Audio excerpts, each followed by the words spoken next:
আসসালামু আলাইকুম dear audience. আজকে এমন একটা জায়গায় চলে আসলাম যেটা দেখে আপনার মনে হবে কক্সবাজার সমুদ্র সৈকত।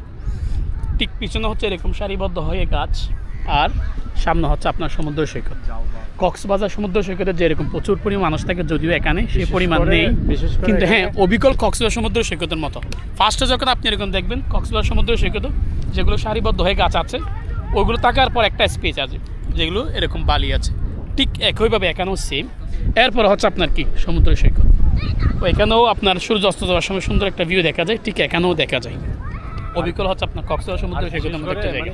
সমুদ্রের যেটা গর্জন আছে ওটা কিন্তু কক্সবাজার সমুদ্র সৈকতে গেলে আপনি পাবেন না, কারণ হচ্ছে ওখানে প্রচুর পরিমাণ মানুষের ভিড় বেশি। এখানে সমুদ্র সৈকতের যে মেন সৌন্দর্য এটা কিন্তু আপনি অনুভব করতে পারবেন না, বাট আপনি যখন এরকম একটা নিরিবিলি সমুদ্র সৈকতে চলে আসবেন তখন কিন্তু আপনি এই সমুদ্র সৈকতের যে মেন সৌন্দর্যগুলো আপনি উপভোগ করতে মেন গর্জন যেটা সেটা উপভোগ করতে পারবেন।